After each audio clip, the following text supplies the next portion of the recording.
నరేంద్ర మోడీ ప్రధానమంత్రి ఇవాళకి సరిగా 2 సంవత్సరాలు అయింది. ప్రధానమంత్రి కాకముందు ఆయన అచ్చేదిన్ ఆయేగన్నారు, ఆ తర్వాత కూడా అదే మాట అన్నారు. నిజంగానే అచ్చేదిన్ మంచి రోజులు వచ్చినాయా? మన తెలంగాణకు కేంద్ర ప్రభుత్వం ఏం చేసింది, ఏం చేయాల్సి ఉండే, మన ప్రభుత్వం కోరింది ఏమిటి, వాళ్ళు చేసింది ఏమిటి, ఓవరాల్గా ఈ 2 ఏళ్లలో నరేంద్ర మోడీ పరిపాలన ఎట్లా ఉంది, దీనిపైన మనం చర్చ చేద్దాం. చర్చలో పాల్గొనేందుకు తెలంగాణ రాష్ట్ర బీజేపీ అధ్యక్షులు లక్ష్మణ్ గారు మన దగ్గర లైవ్ షోలో పాల్గొంటున్నారు. లక్ష్మణ్ గారు నమస్తే సార్. నమస్తే. నమస్తే. 2 సంవత్సరాల నరేంద్ర మోడీ పరిపాలన ఎట్లా ఉంది? గత 10 సంవత్సరాల యూపీఏ పాలన చూసిన తర్వాత ప్రజలు చాలా విసిగిపోయినారు. అవినీతి, కుంభకోణాలు రోజుకొకటి పతాక శీర్షికల్లో పత్రికలు రావడం, ప్రజలు విసిగిపోయి నరేంద్ర మోడీకి పెద్ద ఎత్తున అనుకూలంగా తీర్పునిచ్చిన తర్వాత మొదటి ప్రమాణ స్వీకారోత్సవం రోజునే తనదైన ముద్ర వేసుకున్నారు మన ప్రధానమంత్రి నరేంద్ర మోడీ గారు. ప్రమాణ స్వీకారోత్సవ కార్యక్రమానికి సార్క్ దేశాల యొక్క అధిపతులను ఆహ్వానించి ఈవెన్ మాల్దీవుల నుంచి కూడా ప్రత్యేకంగా మరి ఆ దేశం నుంచి కూడా ప్రతినిధులు రావడం, చివరికి పాకిస్తాన్ ప్రధానమంత్రి కూడా నవాజ్ షరీఫ్ కూడా రావడం అంటే మొత్తం ప్రపంచం ఆశ్చర్యపోయింది. భారతదేశ ప్రధానమంత్రి ప్రమాణ స్వీకారానికి ఇన్ని దేశాల ప్రతినిధులు రావడం అనేది మొదటిసారిగా. ఆ రకంగా దౌత్యపరమైనటువంటి సంబంధాలు మెరుగుపరుచుకుంటూనే స్నేహాస్తాన్ని అందిస్తూ వ్యాపార వాణిజ్య సంబంధాలు కూడా మెరుగుపరుచుకున్నాం. ఆ రకంగా ఈ 2 సంవత్సరాలు ఒక పరిశీలన చేసినట్టయితే వారి పాలన అవినీతి రహిత పాలన, పారదర్శకతతోని, జవాబుదారితనంతో ఇవాళ ఒక మచ్చలేని నాయకుడిగా, ఒక సామాన్య ఛాయ్ వాళ్ళ దేశానికి ప్రధాని అయితే ఏ రకంగా ఇవాళ పాలన అందించగలుగుతారో నిరూపించారు. అందుకని ఇవాళ ప్రజలు పెద్ద ఎత్తున ప్రపంచవ్యాప్తంగా కూడా వారి పట్ల ఆకర్షితులవుతున్నారు. ఇంకా వారు ముఖ్యంగా గాంవ్, గరీబ్, యువ, మహిళ, అదే రకంగా కిసాన్, మజ్దూర్ అనేటువంటి నినాదంతో ఆ రకంగా అట్టడుగు వర్గాలకు మేలు చేయాలనే తలంపుతో అనేకమైనటువంటి సంక్షేమ పథకాలు, కార్యక్రమాలు తీసుకువస్తూ ఉన్నారు. ఆ రకంగా గ్రామ అభివృద్ధి ద్వారానే దేశ అభివృద్ధి అని చెప్పి వారు విశ్వసిస్తూ గ్రామ అభివృద్ధి కోసం పెద్దపీట వేస్తున్నారు. రైతుల సంక్షేమం కోసం కూడా వ్యవసాయ రంగాన్ని ఏదైతే సంక్షోభంలో నెట్టబడదో దాన్ని లాభసాటిగా మార్చాలని చెప్పి వినూత్నమైనటువంటి కార్యక్రమాలు వారు ప్రవేశపెడుతున్నారు. ఇవాళ మరి కిసాన్ రేడియో కానివ్వండి, కిసాన్ టీవీ కానివ్వండి, రైతులకు సలహాలు, సూచనలు లేదా వాళ్ళ అభిప్రాయాలు ఆ రకంగా పరిగణలోకి తీసుకునే విధంగా ఏ పంట వేయాలి ఏ పొలంలో అనే రకంగా రోజువారీగా కూడా కిసాన్ సెల్ అనేటువంటి ఛానల్ ప్రారంభం కూడా ఆ రకంగా ఉపయోగపడుతుంది. చాలా కార్యక్రమాలు తీసుకున్నారు. చాలా చక్కటి అంటే అట్టడుగు వర్గాలను కూడా అభివృద్ధిలో భాగస్వామ్యం చేసే విధంగా వారి పాలన కొనసాగుతుంది. తెలంగాణ ప్రభుత్వం 2-3 సార్లు అన్నది, ముఖ్యమైన నాయకులు అన్నది, ప్రభుత్వం కూడా తాను స్వయంగా అభిప్రాయపడింది. కేంద్ర ప్రభుత్వం నుంచి ఆశించిన స్థాయిలో స్పందన లేదని, కరువు విషయంలో కానీ లేకపోతే కనుక రాష్ట్ర ప్రభుత్వానికి వచ్చే నిధుల విషయంలో కానీ సానుకూలత లేదు అటువైపు నుంచి. ప్రధానమంత్రి గారు చాలా స్పష్టంగా సబ్కా సాత్ సబ్కా వికాస్ అని, ప్రధానమంత్రి అయిన తర్వాత ఎన్నికలు అనేది, రాజకీయాలు అనేది కేవలం ఎన్నికల వరకే పరిమితం చేయాలి. ఎన్నికల తర్వాత అభివృద్ధి ఎజెండాగా తీసుకుని వారు పనిచేస్తూ పోతున్నారు. వారు అన్నారు మొత్తం టీమ్ ఇండియా అంటే ప్రైమ్ మినిస్టర్లు, ముఖ్యమంత్రులన్నీ కలిస్తేనే టీమ్ ఇండియాగా. కాబట్టి ఏ రాష్ట్రంలో ఏ పార్టీ అధికారంలో ఉందని చూడకుండా అన్ని రాష్ట్రాలు అభివృద్ధి చేస్తేనే దేశం అభివృద్ధి పడుతుందని చెప్పి విశ్వసించినట్టు వ్యక్తి మొట్టమొదటిసారి కూడా కేంద్ర పన్నుల వాటా నుంచి 32% నుంచి 42%, ఏకంగా 10% పెంచి వారికి రాష్ట్రాలకు వెసులుబాటు కల్పించి ఆ రకంగా అన్ని రాష్ట్రాలను సమదృష్టితో సమాన అభివృద్ధి కోసం పాటుపడుతున్నారు. ఇవాళ ఈ 2 సంవత్సరాల కాలంలో అనూహ్యంగా తెలంగాణ రాష్ట్రాన్ని కూడా పెద్ద ఎత్తున 1,00,000 కోట్ల పైగా నిధులు ఇప్పటికే కల్పించి కేవలం జాతీయ రహదారుల నిర్మాణం కోసమే 43,000 కోట్లు కేటాయించడం జరిగింది. ఆ రకంగా అన్ని రంగాల్లో కూడా ఇవాళ తెలంగాణకు కావాల్సిన విద్యుత్ సంక్షోభం నుంచి గట్టెక్కించడానికి మన కేంద్ర ప్రభుత్వం తీసుకుంటున్న విధానాలు కానివ్వండి, నిర్ణయాలు కానివ్వండి, ఇవాళ ప్రధానమంత్రి ఏదైతే కళలు కంటున్నారో ఈ పేదవాడి సొంత ఇంటి కళ సాకారం చేయాలనే కళ ఏదుందో అందరికీ ఇల్లు అంటే దేశంలో 2022 సంవత్సరం వరకు అందరికీ ఇల్లు కల్పించాలని తీసుకున్న కార్యక్రమాన్ని తెలంగాణ రాష్ట్రానికి దాదాపు 90,000 మందికి ఇల్లు మంజూరు చేసి ప్రతి ఇంటికి కూడా 1,50,000 రూపాయలు ఇవాళ కేంద్రం నుంచి నిధులు, పట్టణాల్లో అయితే ఇవాళ కార్పొరేషన్లో అయితే 2 లక్షల రూపాయలు కూడా ఆ రకంగా నిధులు మంజూరు చేసి. కాబట్టి ఇవాళ తెలంగాణ రాష్ట్రానికి అన్ని విధాలు కూడా ఒకవైపు గిరిజన విశ్వవిద్యాలయం కానివ్వండి లేకపోతే ఇతరత్ర అన్ని రంగాల్లో కూడా ఒక సందర్భంలో ముఖ్యమంత్రి స్వయంగా అసెంబ్లీలో పర్యావరణ శాఖ మంత్రికి సంబంధించి ప్రకాష్ జావడేకర్ కూడా మెచ్చుకున్నారు. 10,000 అటవీకి సంబంధించినటువంటి భూమి ఎకరాలు 10,000 ఎకరాలు తామర్ల చెర్ల యొక్క థర్మల్ విద్యుత్ కేంద్రం కోసం అనుమతి కావాలని చెప్పి కోరితే ముఖ్యమంత్రి స్వయంగా దేశంలో మొదటిసారి ఇంత అనతి కాలంలోనే పర్యావరణ అనుమతులు పొందడం అంటే ఇది నిజంగా నేను ప్రకాష్ జావడేకర్ అభినందిస్తున్నాను చెప్పారు. అంటే వీరు ఢిల్లీలో అభినందిస్తుంటారు, మళ్ళీ హైదరాబాద్కి వచ్చి విమర్శలు చేస్తూ ఉంటారు, అది వేరే అనుకోండి. కానీ నిజంగా ఇవాళ చూస్తే ప్రకాష్ జావడేకర్ ఉదంతం చూస్తే కానీ ఒక్క ఫైలు గతంలో కాంగ్రెస్ హయాంలో అటవీ పర్యావరణకు సంబంధించిన ఫైల్ మూవ్ కావాలంటే 690 రోజులు పట్టేది. కానీ సార్ ఇవాళ ఒక 190 రోజులు ఒక ఫైల్ కిరాయి అవుతుంది. కరువు విషయంలో కరువులో ఉన్న రాష్ట్రాన్ని ఆదుకోమని ప్రభుత్వం లేఖలు రాసింది, ఎంపీలు కూడా చాలాసార్లు కలిసింది. కానీ ఆ విషయంలో అనుకున్న స్థాయిలో లేదు స్పందన ప్రభుత్వం వైపు నుంచి అనేది అది పొరపాటు. మొదటిసారి కరువు వచ్చినప్పుడు అసలు మన రాష్ట్ర ప్రభుత్వం కరువుకు సంబంధించిన నివేదికలు కూడా ఇవ్వలేదు మన కేంద్రానికి. రెండోసారి కరువు వచ్చినప్పుడు కూడా అన్ని పార్టీల ఒత్తిడి పెంచడం మూలంగా నివేదికలు ఇస్తే 791 కోట్ల రూపాయలు కేంద్రం మంజూరు చేసింది. రాష్ట్ర ప్రభుత్వం అడిగింది మొదట 1000 కోట్లు అడిగారు, తర్వాత 2000 కోట్లు అడిగినారు. కానీ 791 కోట్లు కూడా సరైన ఖర్చు పెట్టి ఇంకా ఆ రకంగా ఇతరంగా మళ్ళీ అదనంగా ఆర్థికంగా సాయం చేయమంటే కేంద్రం సిద్ధంగా ఉన్నది. కాబట్టి ఇవాళ నిజంగా కరువు విలతాండం చేస్తుంది తెలంగాణ రాష్ట్రం. గతంలో ఏనాడు లేని విధంగా 231 మండలాలు కాదు, వాస్తవంగా చూసినట్టయితే ఇవాళ రాష్ట్రంలో 350-60 మండలాలు కూడా కరువుతో ఇవాళ అల్లమటిస్తుంది. తాగడానికి పశువులకు నీళ్ళు లేవు, గ్రామాల్లో నీటి తొట్టులు లేవు, ఆ రకంగా పశు గ్రాసం లేక.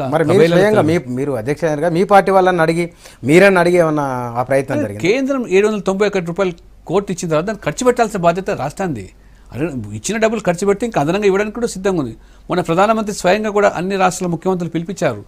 ఏ రకంగా మీరు కరువు సహాయ చర్యలు చేపడుతున్నారు, మేము ఇచ్చిన సాయం ఏమైనా అందింది లేదు, సమీక్ష జరిపినారు. కాబట్టి ఇది రాష్ట్ర ప్రభుత్వం కూడా బాధ్యత.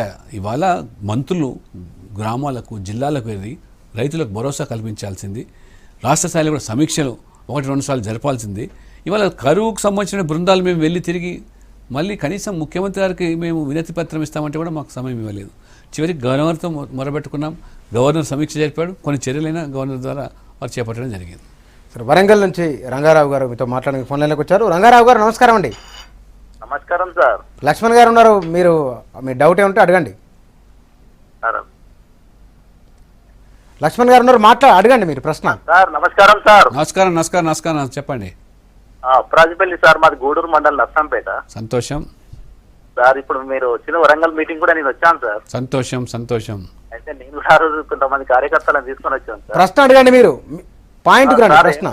ఏం లేదు కానీ గ్రామ స్థాయి నుంచి అయితే బాగుంటుందని సార్ అదే ఒక సూచన సార్. నేను అయితే గ్రామ స్థాయి నుంచి అయితే మా దగ్గర కూడా నేను కొత్తగా పెట్టాను సార్ బీజేపీ. అయితే పెట్టిన కాబట్టి నేను బాగా ఇన్వాల్వ్ అవుతున్నాను. ముఖ్యంగా నేను గ్యాసులు కూడా చాలా కలెక్ట్ చేశాను సార్, నేను అయితే టీవీలో చూసిన తర్వాత. అదేనమ్మా, ఇవాళ ఒకటి మీరు గుర్తుపెట్టారు బుచ్చన్న గారు, ఇవాళ ఒక మొట్టమొదటి దేశ ప్రధాని ఒక పిలుపునిచ్చినాడు, గివ్ ఇట్ అప్ అని. అంటే ఇవాళ ప్రధానమంత్రి పిలుపుని అందుకొని 1 కోటి మంది తమకు వచ్చేటువంటి ఆర్థిక సహాయాన్ని ఇవాళ వదులుకున్నారంటే ఇది సామాన్యమైన విషయం కాదు. అంటే ఆ వ్యక్తి మీద అచంచలమైన విశ్వాసం. ఎందుకంటే ఈ రోజుల్లో మనం చూస్తున్నాం సమాజంలో నాకు వ్యక్తిగతంగా ఈ ప్రభుత్వం ఏం చేస్తుంది, ఏమిస్తుంది, ఎమ్మెల్యే ఏమిస్తారు, ఎంపీ ఏమిస్తారు అనేటువంటి ఆశలతో కొనసాగుతున్నటువంటి సమాజం. ప్రభుత్వం కూడా ఉచితాలు ఎన్నికల సమయంలో పోటీపడి పార్టీలు కూడా ప్రకటిస్తున్నాయి. ఉప్పు నుంచి మొదలుకుంటే ఉప్పు, పప్పు, ఇవాళ బియ్యం, నూనెలు, ఫ్రిడ్జ్లు, ఈ టీవీలు, కలర్ టీవీలు ఇస్తున్న రోజుల్లో ప్రధానమంత్రి ఒక పిలుపునిచ్చాడు, మీరు పేద ప్రజల కోసం ఈ గ్యాస్ సబ్సిడీ వదులుకోండి అంటే 1 కోటి మంది స్పందించారంటే వారి పట్ల ఉన్న విధేయత, విశ్వసనీయత, మేము వదులుకుంటే డబ్బు నిజంగా పేదవాళ్ళకు అందుతుంది. తద్వారా ఇవాళ 5 కోట్ల మందికి ఇవాళ పేద తల్లులకు, గ్రామాల్లో ఉండే వాళ్లకు ఇవాళ ఉచితంగా గ్యాస్ ఇచ్చే పథకాన్ని, ఉజ్వల పథకాన్ని ప్రారంభించారు. అంటే ఇవి ధనవంతులకు, పట్టణాలు ఉండే వాళ్ళకి కాదు. అంటే మోదీ స్వయంగా చెప్పాడు, నా తల్లి కళ్ళలో కూడా నీళ్ళు చూశాను, కట్టెల పోయి తారా వచ్చే ఆ పొగ ముసుగులో కష్టం. అదే దీన్ని తీసుకెళ్ళి అక్కడ పెడుతున్నారు, అంతవరకు బాగానే ఉంది. కృషి సంచయ్ యోజన పేరుతో ఒక రకమైన ట్యాక్స్, స్వచ్ఛ భారత్ పేరుతో మరొక రకమైన ట్యాక్స్, అంటే ఇట్లా ట్యాక్స్ కూడా పెరుగుతున్నాయి కదా. ఇప్పుడు స్వచ్ఛ భారత్ పేరు మీద ట్యాక్స్ అని కాదు, అందులో ఉంచి 2% తీస్తే దానికి మళ్ళీ రైతులకు మేలు జరిగేదానికి, రైతుల సంక్షేమం కోసం ఈ రకంగా కార్యక్రమాలు తీసుకుంటూ తప్పితే ఇవాళ నేను చెప్పాను కదా, సబ్సిడీ వదులుకున్నారంటే 1 కోటి మంది అంటే వాళ్ళకి వచ్చే ఆర్థిక ఆదాయాన్ని, అంటే దానివల్ల పేదవాళ్ళకు, దీనివల్ల రైతులకు, స్వచ్ఛ భారత్ ద్వారా వచ్చే పన్ను కానీ రైతులకు, ఇవాళ మీరు అన్నట్టు ప్రధానమంత్రి కృషి సంచయ్ ద్వారా ఇవాళ ప్రాజెక్టుల కోసం డబ్బులు ఇవాళ కేంద్రం నుంచి మన రాష్ట్రానికి వస్తూ ఉన్నాయి.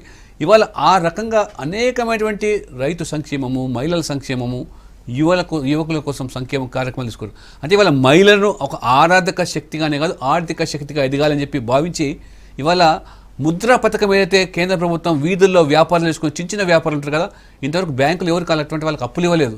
అటువంటి మోదీ ప్రభుత్వం వచ్చిన తర్వాత మొదటిసారిగా 80,000 కోట్లు, రెండోసారి 1,80,000 కోట్లు. మన రాష్ట్రంలో ఎంతమందికి వచ్చినాయి ముద్రా చాలా మందికి వచ్చినాయండి, లక్షల మందికి వచ్చినాయి. ఇవాళ బ్యాంకుల ద్వారా చాలా మందికి ఇవాళ లోన్లు ఇచ్చారు.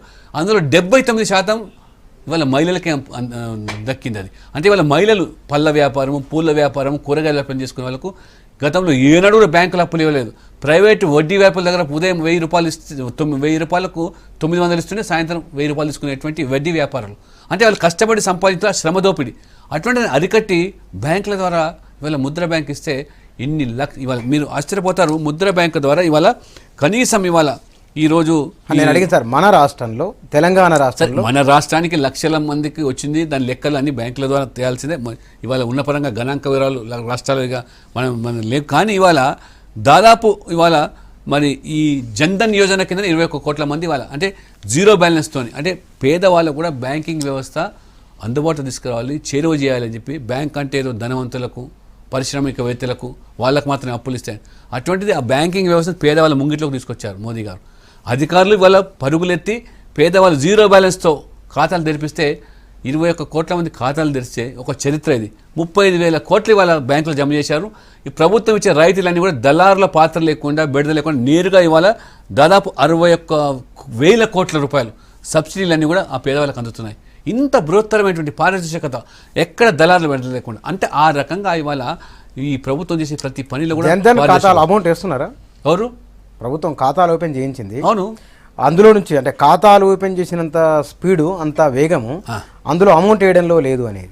అమౌంట్ వేసినా వేయకున్నా వాళ్ళు ట్రాన్సాక్షన్ 6 మాసాలు కంటిన్యూగా చేస్తే వాళ్ళకి 30,000 మెడికల్ కోసము, లేకపోతే వాళ్ళకి ఇన్సూరెన్స్ బీమా పథకము, వాళ్ళకి ఏదైనా జరగకూడదు జరిగితే ₹1,00,000 వచ్చేటువంటి బీమా ఉంది. అందులో ఇటువంటి అనేకమైనటువంటి వెసులుబాటు కల్పించారు. అందులో డబ్బులు వేయాలి తీయాలి. వాళ్ళు కనీసం ఆ బ్యాంకును 6 మాసాలు కంటిన్యూగా వారు వాడినట్టయితే ఇటువంటి వెసులుబాట్లు ఇచ్చారు. ఇప్పుడు ఇవాళ బీమా పథకాలు పెట్టారు. సామాజిక భద్రతా బీమా. ఇవాళ మన దేశంలో బీమాల గురించి అసలు ఆలోచన లేదు. అంటే బీమాలు అంటే ఏదో పెద్దవాళ్ళు డబ్బులు సంపాదించారు. ఇవాళ అటువంటిది ప్రధానమంత్రి సామాజిక భద్రతా స్కీమ్ కింద పెడితే సంవత్సరానికి ₹12 కడితే, అంటే రూపాయి నెలకు ఒక ఛాయ్ తాగితే ఇవాళ ₹20 అవుతుంది. అటువంటిది ఏదైనా ఆ సభ్యుని జరిగితే కుటుంబానికి 2 లక్షల ప్రమాదవశాలు జరిగితే ₹2 లక్షల ఇచ్చే పథకం ఇది. ప్రపంచంలో ఇంత తక్కువ ప్రీమియంతో అంత అమౌంట్ వచ్చేది లేదు. అదే ప్రధానమంత్రి జీవన్ జ్యోతి నెలకు అంటే సంవత్సరానికి ₹330 కడితే సహజంగా జబ్బు పడి చచ్చిపోతే కూడా కుటుంబానికి 2 లక్షలు. ఈ రెండు కలిపి కడితే ప్రమాదం చనిపోతే ₹4 లక్షలు. ఇంత బీమా కంపెనీలు కూడా ఆఫర్లు ఇస్తున్నాయి బాగానే. మధ్య ఆదిలాబాద్ నుంచి మనోహర్ గారు ఫోన్ లైన్లోకి వచ్చారు. మనోహర్ గారు నమస్తే అండి. నమస్తే సార్. నమస్తే సార్. మాట్లాడండి లక్ష్మణ్ గారితో. నమస్తే సార్. నమస్తే, చెప్పండి సార్. కేసీఆర్ గారు మన డబుల్ బెడ్రూమ్ అని తెలంగాణలో అందరికి ఇస్తున్నాడు అందరికి. కేంద్ర ప్రభుత్వం హౌసింగ్ గురించి బడ్జెట్ ఏదైతే పంపుతున్నాడో ఆ బడ్జెట్ పబ్లిక్ ఎందుకు వినియోగించుతున్నా కట్టిండు. అది మరి అడగాలి రాష్ట్ర ప్రభుత్వాన్ని. ఇప్పుడు రాష్ట్రాలకు ఆయన అన్ని రాష్ట్రాలు ఎన్ని అడిగితే అన్ని ఇచ్చేశారు. ఇప్పుడు పక్క రాష్ట్రం 1,90,000 కావాలంటే 1,90,000 ఇచ్చారు. మొదటి మన రాష్ట్రం 10,000 అడిగినారు, ఇచ్చేశారు. 40,000 ఇచ్చేశారు. తర్వాత మొత్తం 90,000 ఇల్లు మంజూరు చేసింది కేంద్ర ప్రభుత్వం మన తెలంగాణ రాష్ట్రానికి. ప్రతి ఇంటికి 1,50,000 నుంచి 2 లక్షల వరకు కేంద్రం ఇవాళ నిధులు ఇస్తుంది. దాన్ని ప్రభుత్వం ఇవాళ ఇచ్చిన మాట ప్రకారం 2 పడకల గదుల్లో దీన్ని సాయం తీసుకొని ఇవాళ మీరు గ్రామాల్లో 5 లక్షలతో కడతా అంటున్నారు, పట్టణాల్లో 7 లక్షలతో కడతాను. కట్టండి. ఇవాళ 2 సంవత్సరాలు కడుతున్నాం అంటున్నారు. కానీ ఎక్కడో ఎర్రవల్లిలో లేకపోతే మరి ఐడిహెచ్ కాలనీలు కడితే ఇప్పుడు ఆ అబ్బాయి అడిగింది ఆదిలాబాద్. నిజంగానే కళ్ళ కోతులు పెట్టుకొని పేదవాళ్ళు చూస్తున్నారు మా ఇల్లు ఎప్పుడు వస్తుంది, ఎప్పుడు కడతారని. 2 సంవత్సరాలు అయిపోయాయి, ఇంకా మొదలు కాదు ఎక్కడ. కేంద్రం మాత్రం ఇవాళ మీకు ఇచ్చింది. కేంద్రం ఇది కూడా చెప్పింది, మీరు ఏదైనా పేరు పెట్టుకోండి కేంద్రం ఇచ్చే లక్ష్యంతో కూడా ఇల్లు కట్టడం సాధ్యమేది కాదు. మొత్తం కేంద్రం ఎందుకు ఇస్తుంది? మన రాష్ట్ర బాధ్యత. మనం రాష్ట్రం ఇవాళ మీరు హామీలు ఇచ్చినారు, హామీలు పెట్టుకొని కేంద్రం సాయం చేస్తుంది. ఆ డబ్బు తీసుకొని మీరు దాని ఇతరంగా పేదవాళ్ళకి ఇల్లు కట్టాలా? ప్రజలు నమ్మి మీకు ఓట్లు వేశారు కదా ఇల్లు ఇస్తున్నాయని చెప్పి. 2 పడకలు ఇస్తాను. మీరేమన్నారు? ఈ పిట్టెగూడు లాంటి ఇల్లు, ఇందిరమ్మ ఇల్లు గత ప్రభుత్వ హామీలు కడితే మేము విశాలమైనటువంటి 2 పడకల గదులు కడతాన్నారు. ప్రజలు చూస్తున్నారు ఇల్లు లేని వాళ్ళందరూ. నరేంద్ర మోడీ 2 ఏళ్ల పాలన ఎట్లా ఉంది అనే దానిపైన మనం లక్ష్మణ్ గారితో మాట్లాడుతున్నాం. సురేష్ గారు వరంగల్ నుంచి ఫోన్ లైన్లోకి వచ్చారు. సురేష్ గారు నమస్తే అండి. నమస్తే సార్. లక్ష్మణ్ గారు ఉన్నారు, అడగండి మీ ప్రశ్న. సార్ నా పేరు గురి సురేష్ అండి. నేను వరంగల్ జిల్లా కొండాపూర్ విలేజ్ నుండి మాట్లాడుతున్నాను. చెప్పు సురేష్ గారు చెప్పండి. నేను ఆంధ్ర బ్యాంక్ లో బిజినెస్ కరెస్పాండెంట్ గా జాయిన్ అయ్యానండి 2009లో. Very good. మన ప్రధానమంత్రి ప్రవేశపెట్టినటువంటి ఈ పథకాలు ఉన్నాయి కదా, మన జన్ ధన్ యోజన, సురక్ష, ప్రధానమంత్రి జీవన జ్యోతి, సురక్ష, అటల్ పెన్షన్ లో మన విలేజ్ ఆల్ ఇండియా ఫస్ట్ అండి. మీ విలేజా? మా విలేజ్. నేను ఈ జీవన జ్యోతిలో మనకి ఇంటికి ఒకరికి కంపెనీస్ చేయించాను 3000 మందికి. ఓ వెరీ గుడ్. ఏ ఊరు మీది? Kondapur village sir, Andhra bank పరిధిలో ఉంటుంది, ముల్గన్పూర్ బ్రాంచ్ పరిధిలో. ఓహో. అటల్ పెన్షన్ లో కూడా ఆల్ ఇండియా లెవెల్. ఫస్ట్ నేను మా బ్రదర్ కూడా బీసీలో వర్క్ చేస్తాం ఇక్కడ. ఓహో. నేను ఒక 400 మెంబర్స్ అటల్ పెన్షన్ లో రన్నింగ్ చేస్తున్నాం. 3 months నుండి వాళ్ళు రెగ్యులర్ గా కడుతున్నారు. 20 మందికి దాదాపు బడుగు బలహీన వర్గాల నుండి దాదాపు ఒక 20 కుటుంబాలు నిలబడ్డాయి జీవన్ జ్యోతి పథకం ద్వారా.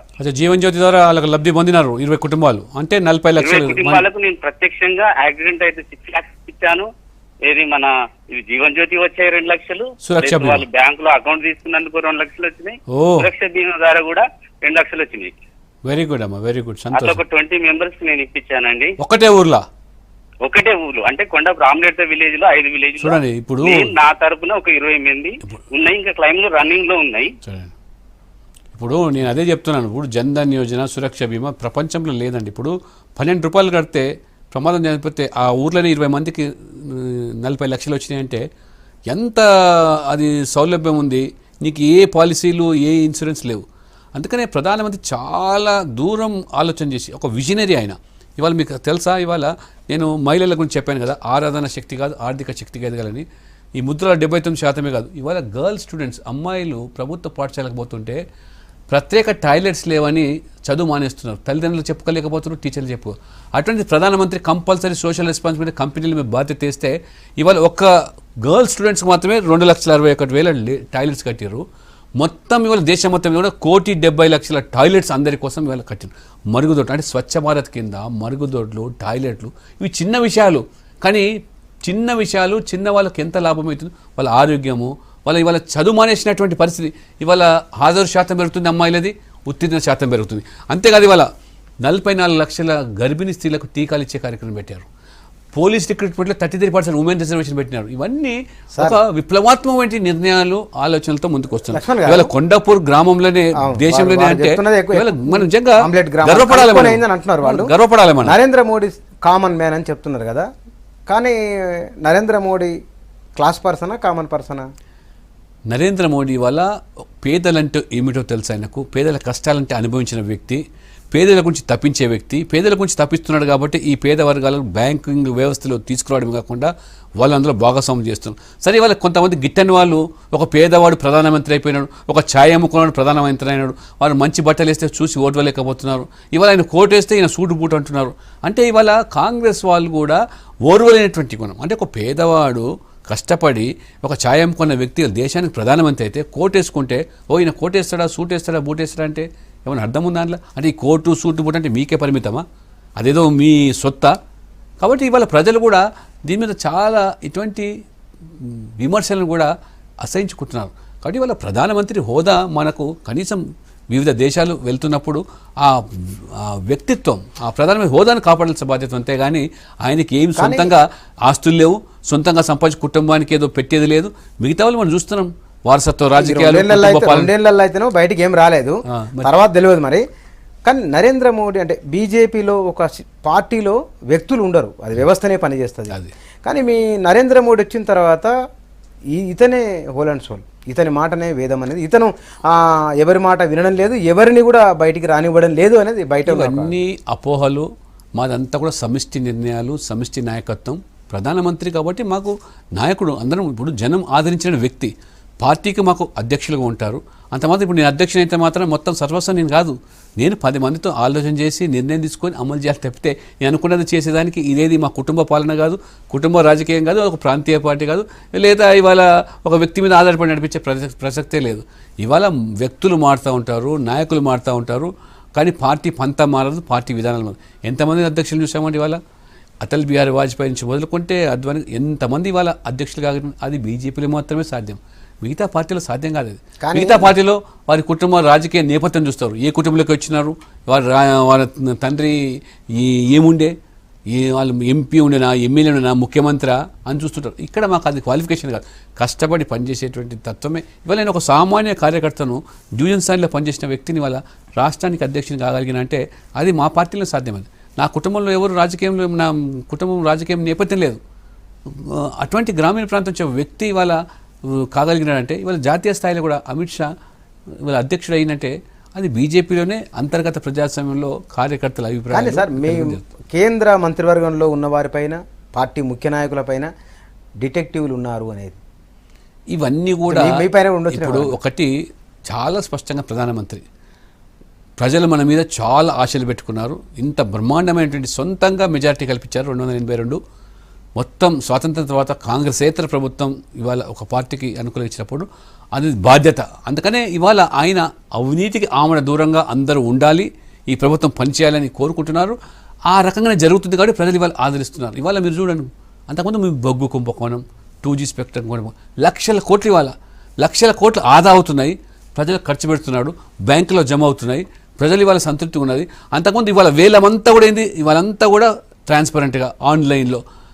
ఇంతకుముందు ఫస్ట్ కమ్ ఫస్ట్ సర్వ్ అని, లేదా నీ వ్యక్తి నా వ్యక్తి అని మనం చూసాం. ఇన్ని లక్షల కోట్లు ఆ రకంగా మరి ఆ కుంభకోణాలు జరిగినాయి. అటువంటి దానికి తావు లేకుండా పారదర్శకత చేస్తూ ఉంటే ప్రభుత్వ ఖజానా పెరుగుతుంది, ప్రజలకు మేలు జరుగుతూ ఉంది. హైదరాబాద్ నుంచి మనోహర్ గారు ఫోన్లోకి వచ్చారు. మనోహర్ గారు నమస్తే అండి.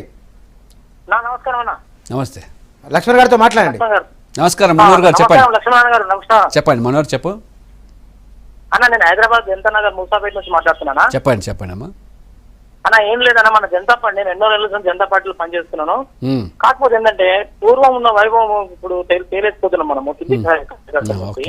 ఎందులో మనము విఫలం అవుతున్నామో కొద్దిగా మనం జాగ్రత్త పడి కింది స్థాయి నుంచి మనం కార్యకర్తలను మళ్ళీ పూర్వంగా మన జనతా పార్టీ ఒకప్పుడు ఎలా ఉండేనో అలా తీసుకురావడానికి కార్యకర్తలు తప్పకుండా సాధ్యమా. ఇప్పుడు కేంద్ర ప్రభుత్వం 2 సంవత్సరాల పాలన ప్రజలకైతే చేస్తుందో అది ప్రచారం చేయాలి. ఈ పథకాలన్నీ కూడా పేదవాళ్ళకి అందుబాటు తీసుకోవాలి, ప్రజలకు చేరువ కావాలి, ప్రజల ఆదరణ పెంచుకోవాలి. ఆ రకంగా మనం పార్టీ పెరుగుతుంది, ప్రజల మన్ననలు పొందుతాం.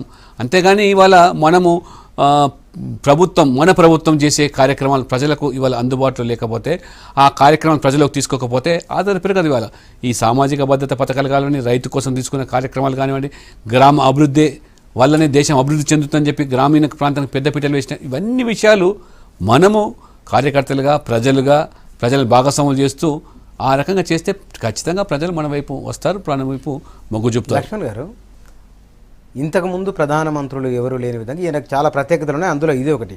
సోషల్ మీడియాలో ఉన్నారు, ఆయన అనుక్షణం ఏం చేస్తారో కూడా జనంతో పంచుకుంటున్నారు. సంతోషం. మళ్ళీ 100 కోట్ల రూపాయలు పెట్టి దేశవ్యాప్తంగా 200 సభలు పెట్టి తాము ఏం చేసినాం అంటే బీజేపీ ఏం చేసింది చెప్పుకోవాల్సిన అవసరం ఉందా? జనానికి అంతా తెలిసిన తర్వాత ఇది బీజేపీ ఏం చేసిందని చెప్పేదానికి కాదు. ఇవాళ ప్రభుత్వం ప్రజల కోసం ఏ పథకాలు, ఇవాళ 5 కోట్ల మందికి మహిళలకు, పేద మహిళలకు ఉజ్వల పేరు మీద గ్యాస్ ఇస్తున్నాం.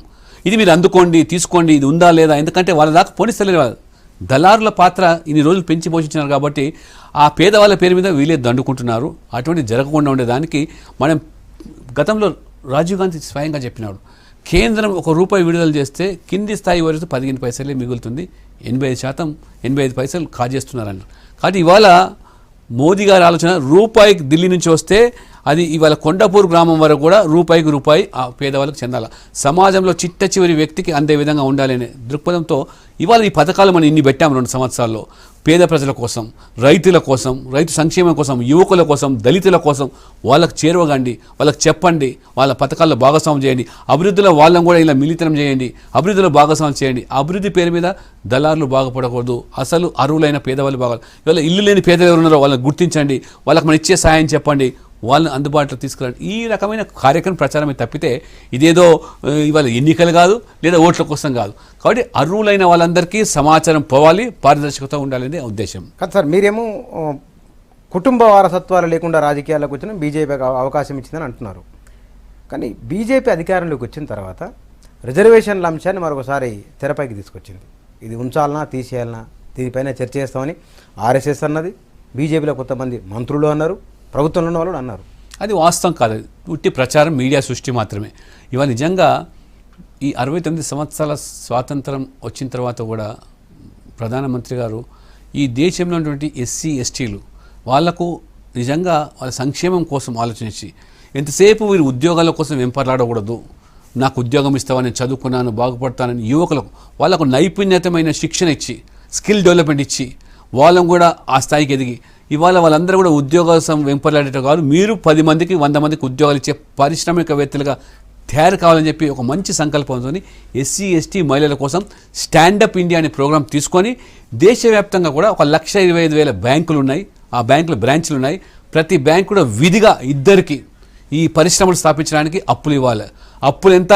40 లక్షల నుంచి ₹1 కోటి ఇవ్వాలి.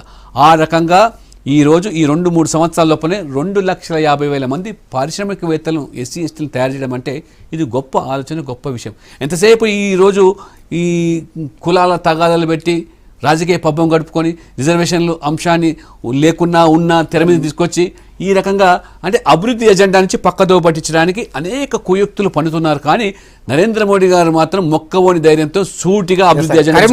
కరీంనగర్ నుంచి అంజయ్య గారు ఫోన్ లైన్లోకి వచ్చారు. అంజయ్య గారు నమస్తే అండి. నమస్కారం సార్. మాట్లాడండి లక్ష్మణ్ గారితో. సార్ లక్ష్మణ్ గారు సార్ నమస్కారం సార్. నమస్కారం, చెప్పండి అంజయ్య గారు. సార్ నేను బీజేపీ మాజీ మండలి ప్రెసిడెంట్ సార్, చిరుమల మండలి సార్. చెప్పండి అంజయ్య గారు. సార్ మన గుజ్జల రామకృష్ణారెడ్డి గారి నుంచి వచ్చాం సార్ ముల్గాం వరకు.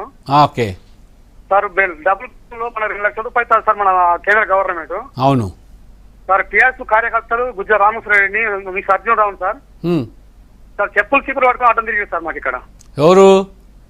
టీఆర్ఎస్ పార్టీలు సార్. అదే మనము ప్రజల్లో విషయాలు పేదవాళ్ళ కోసం కేంద్ర ప్రభుత్వం ఇస్తున్నటువంటి సహాయం పేదవాళ్ళకి అందేదాన్ని చూడాలా. ఆ రకంగా ఎవరైనా అధికారం ఉందని దర్పణంతో ఈ దాడులకు పూనుకుంటే ఖచ్చితంగా వాళ్ళకు ప్రజలు బుద్ధి చెప్తారు. దానికోసం రాజకీయంగా మనం నిలబడాలా. సరే, మనం ఇవాళ ఎన్ని ఇబ్బందులు ఉన్నా కానీ పేదవాళ్ళ కోసం పనిచేసే కార్యకర్తలు కాబట్టి అటువంటి అధికారంతో చేసే దౌర్జన్యాలు ఎక్కువ కాలం మనగడ సాగవు. అది కొద్ది కాలం మాత్రమే. అది ఎప్పుడు కూడా ఆ విధమైనటువంటి వీరంగం సృష్టిస్తామని ప్రజలు ఖచ్చితంగా బుద్ధి చెప్తారు. ఇవాళ పేదల ఇళ్ల కోసం కేంద్రం డబ్బులు ఇస్తుంది. రాష్ట్ర ప్రభుత్వం కూడా పేదవాళ్ళని గుర్తించండి, అర్హులకు మాత్రం ఇవ్వండి. దళారులకు కార్యకర్తలకు ఇల్లు ఇస్తే మాత్రం ప్రజలు ఊకోరు, ప్రజలు తప్పకుండా స్పందిస్తారు. ఆ ప్రజలకు మేము నాయకత్వం ఖచ్చితంగా వహిస్తాం. మేము నరేంద్ర మోడీ 2 ఏళ్ల పాలన పైన ఎట్లా ఉంది అన్న దానిపైన చర్చ చేస్తున్నాం. ఇప్పుడు హైదరాబాద్ నుంచి శ్రీనివాస్ గారు ఫోన్ లైన్లోకి వచ్చారు. శ్రీనివాస్ గారు నమస్తే అండి. నమస్కారం అండి. లక్ష్మణ్ గారు ఉన్నారు, మాట్లాడండి. సార్ లక్ష్మణ్ గారు, ముందుగా మీరు బీజేపీ రాష్ట్ర అధ్యక్షుడి బాధ్యతలు స్వీకరించిన శుభాకాంక్షలు సార్. ధన్యవాదాలు. Thank you.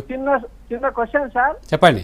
ప్రజలకు మంచి పథకాలు పెడుతున్నామంటూ గవర్నమెంట్ ప్రచారం చేస్తే ఒకవైపు, రెండో వైపు ఎలక్షన్ల టైం వచ్చేసరికి మిగతా పార్టీల లీడర్లను టీఆర్ఎస్ లో కలుపుకుంటూ ఇటువంటి పరిస్థితుల్లో ప్రతిపక్షాలన్నీ గడ్డు కాలాన్ని అనుభవిస్తున్నాయి. 2019లో మోడీ పరిపాలన, శ్రీనివాస్ గారు మోడీ పరిపాలన మీద మనం మాట్లాడుతున్నది అదే అండి. నేను మోడీ పరిపాలన గురించి అడుగుతున్నాను. కానీ గవర్నమెంట్ మీ ముందు తక్షణ కర్తవ్యం ఏంటి? మోడీ పరిపాలన జనాలకు తీసుకెళ్ళడం, కేంద్ర ప్రభుత్వ పథకాలన్నీ రాష్ట్ర ప్రభుత్వ పథకాలుగా చెప్పుకుంటూ వీళ్ళే ప్రచారం చేసుకుంటారుగా. మీరు ఎట్లా, మీ ముందున్న కర్తవ్యం ఏంటి? రాష్ట్ర అధ్యక్షునిగా మీరు ఏం చేయబోతున్నారు?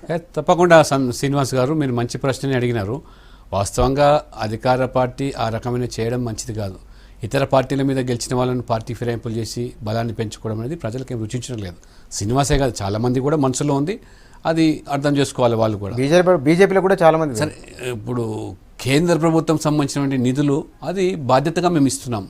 అది ఇవాళ మీరు చెప్పినట్టుగా ఖచ్చితంగా భారతీయ జనతా పార్టీ కూడా ఈ కార్యక్రమాలను కూడా ప్రజల్లోకి తీసుకెళ్ళి పేదవాళ్ళ పార్టీగా ఇవాళ మేము చేస్తున్న కార్యక్రమాల పట్ల వాళ్ళని చేరువ చేస్తాం. సామాజికంగా పార్టీ మా బలాన్ని పెంచుకునేదానికి కేంద్ర ప్రభుత్వ పథకాలు మాకు దోహదపడతాయి.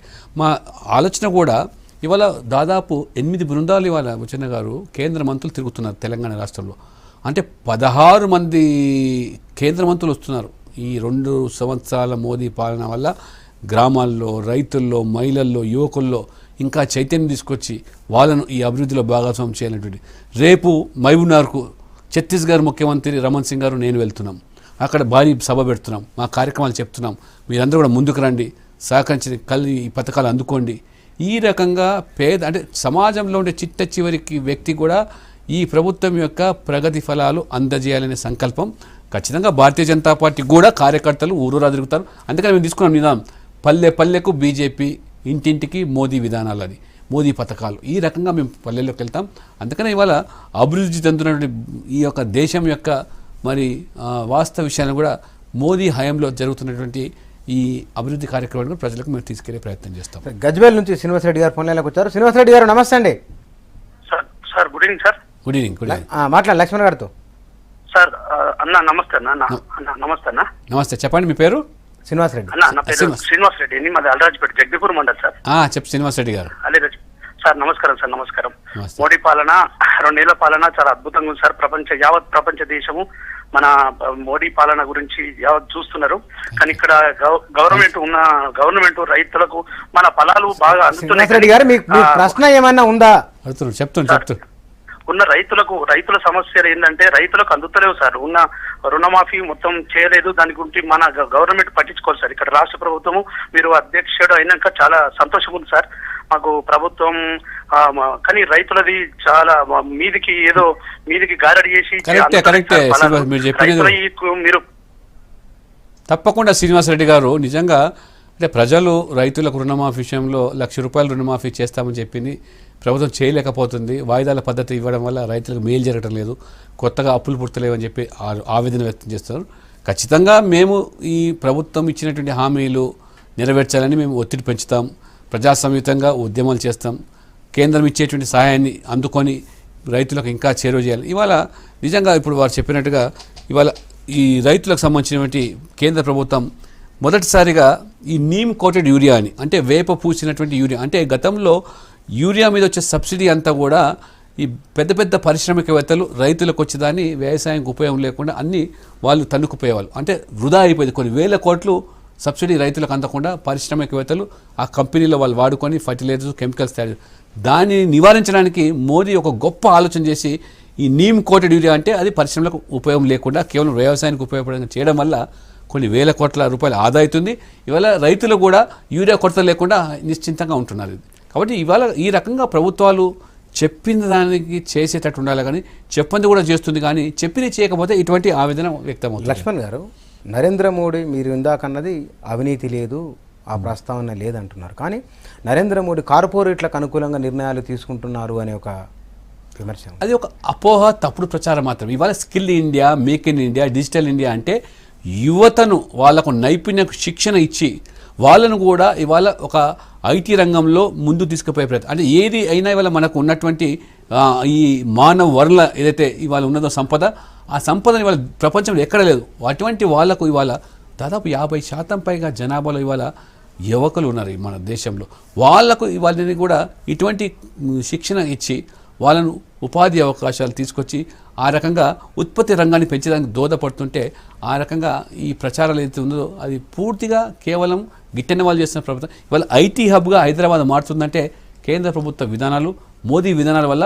నిన్ననే మా కేంద్ర మంత్రి రవిశంకర్ ప్రసాద్ చెప్పాడు, 7 లక్షల కోట్ల వ్యాపారం ఐటీ రంగం ద్వారా హైదరాబాద్ జరిగిందంటే ఇది ఎంత గొప్ప. ఇవాళ కేంద్ర ప్రభుత్వం అటువంటి సౌలభ్యం కల్పించడం వల్ల సాధ్యమవుతుంది. విషయాన్ని గమనించాలి మనం. నిత్యావసర వస్తువుల ధరను తగ్గించడంలో గత ప్రభుత్వాలు చేసింది ఏం లేకపోయినా ఇవాళ మోడీ వచ్చి 2 ఏళ్ళు అయినా కూడా పప్పుల ధరలు, ఉప్పుల ధరలు పెరుగుతూనే ఉన్నాయి తప్ప తగ్గడం లేదు. అది క్రమేణా ఇవాళ బ్లాక్ మార్కెటింగ్ అరికట్టేటువంటి ప్రయత్నాలు జరుగుతూ ఉన్నాయి. రాష్ట్ర ప్రభుత్వాలు ఇతోధికంగా ఈ యొక్క సబ్సిడీ ద్వారా వచ్చేటువంటి సరుకులు మళ్ళీ రీసైక్లింగ్ అవుతుంది. ఇవాళ ₹1 కిలో బియ్యం, సన్న బియ్యం అని చెప్పి మన రాష్ట్రం చెప్తా ఉన్నది. ఇవాళ కేంద్ర ప్రభుత్వం తెలుసా మీకు, ఈ ₹1 కిలో బియ్యాన్ని దాదాపు ₹30 ఉండే విలువైన కిలో బియ్యాన్ని ₹3 రాష్ట్రానికి ఇస్తుంది. అంటే ఇవాళ దాదాపు ₹27 ఒక కిలో మీద కేంద్ర ప్రభుత్వం సబ్సిడీ ఇస్తుంటే 1,92,00,000 కుటుంబాలకు ఇవాళ కేంద్రం సహాయం చేస్తుంది. ఎంత పెద్ద సహాయం ఒకసారి అడగండి, ఉదారత ఆలోచన చేయండి. అంటే పేరేదో రావాలి, ఆ ఖ్యాతి రావాలి కదా. అంటే ఈ రాష్ట్రంలో ఉన్నటువంటి పేదవాళ్ళకు కడుపు నిండాలి, సన్న బియ్యంతో తినాలి అని చెప్పి ఆలోచన. కాబట్టి దీన్ని రీసైక్లింగ్ చేసే కొంతమంది ఆ రేషన్ షాప్లోకి పోకుండా వ్యాపారులు దాన్ని కాల్ చేసి మళ్ళీ మార్కెట్లో అమ్ముతున్నారు. కాబట్టి అది అరికట్టాల్సిన బాధ్యత ఆ రాష్ట్రాల మీద కూడా ఉన్నది. అసహన ఘటనలు ఎక్కువ జరుగుతున్నాయి, దేశంలో అసహనం పెరిగిపోతున్నాయి ఒక చర్చ.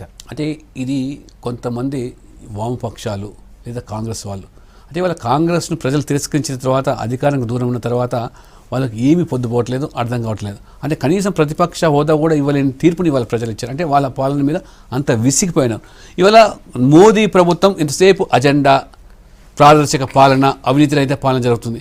కానీ ఇదే విధంగా జరిగినట్టయితే ఇంకా భవిష్యత్తులో మనకు రాజకీయంగా చాలా ఇబ్బందులు ఎదుర్కొస్తుందని చెప్పి లేని విషయాలను ఒక సమస్యలుగా సృష్టించి తెర మీద తీసుకొచ్చి ఆ రకమైనటువంటి అసహనం అంటారు, లేకపోతే మరి వివక్షణ అంటారు. ఈ రకమైనటువంటి తీసుకొచ్చి ప్రయత్నం చేస్తే మీరు చూస్తున్నారు మొన్న ఎన్నికలు, ఈ జరిగినటువంటి 5 రాష్ట్రాల ఎన్నికల్లో అస్సాం, ఈశాన్య రాష్ట్రాల్లో అతిపెద్ద రాష్ట్రం అస్సాం, 15 సంవత్సరాలుగా కాంగ్రెస్ ఉన్నది. ఆడ బీజేపీ నామమాత్రం ఉన్నట్టు బీజేపీ ఇవాళ 5 ఎమ్మెల్యేలు ఉంటే ఇవాళ 60 మంది గెలిచే పరిస్థితి వచ్చిందంటే, ఈశాన్యంలో బీజేపీ బలాన్ని పుంజుకుందంటే ఇది చారిత్రాత్మక విజయం. ఇవాళ కేరళలో మేము బలాన్ని విస్తరించుకున్నాం అంటే సామాజికంగా, భౌగోళికంగా వెస్ట్ బెంగాల్లో ఎమ్మెల్యేలు గెలిచారు, కేరళలో ఖాతా తెరిచాం, 15% ఓట్లు వచ్చింది. ఇదంతా కూడా మోదీ చేస్తున్న అభివృద్ధి కార్యక్రమాలు కూడా ఇది ఈ యొక్క విస్తరణ. నరేంద్ర మోడీకి ఈ 2 ఏళ్ల పరిపాలనకు మీరు ఎన్ని మార్కులు వేస్తారు? నేను అంటున్నాను ఇవాళ 100కి 100 మార్లు ఖచ్చితంగా. ఎందుకంటే వారి పాలన ప్రజలు ఇంకా పెద్ద ఎత్తున వాళ్ళు చూస్తూ ఉన్నారు. ఇది కింది స్థాయి కూడా అన్ని రాష్ట్రాలు కూడా సహకరించి, పార్టీలు ఏవైనా కానీ రాష్ట్రాలు అభివృద్ధి చెందాలి, అది అధికార పార్టీయా ప్రతిపక్ష పార్టీ అని చూడటం లేదు ఇవాళ ప్రధానమంత్రి. కాబట్టి ఆ రకంగా ఒక స్వచ్ఛమైన పాలన అందిస్తున్నాడు, నీతి నిజాయితీగా పనిచేస్తున్నాడు, మచ్చలేని నాయకుడు ఈ దేశం కోరుకుంటుంది. కాబట్టి ఖచ్చితంగా 100కి 100 మార్కులు ఇస్తాను నేను. లైవ్లో పాల్గొన్నందుకు, ప్రేక్షకులతో మాట్లాడినందుకు థ్యాంక్ యూ అండి లక్ష్మణ్ గారు. నరేంద్ర మోడీ 2 సంవత్సరాల పరిపాలన నిర్దిష్టంగా ఇదని మనకు కనపడని కొన్ని మొత్తానికైతే వారేస్తున్న మార్కులకు 100కు 100 అని చెప్తున్నారు. 2 ఏళ్ల పరిపాలన కాస్త పర్వాలేదనిపించిన ఇంకా 3 ఏళ్ళు ఉంది, అది ఎట్లా ఉంటుందో చూడాలి. Thank you.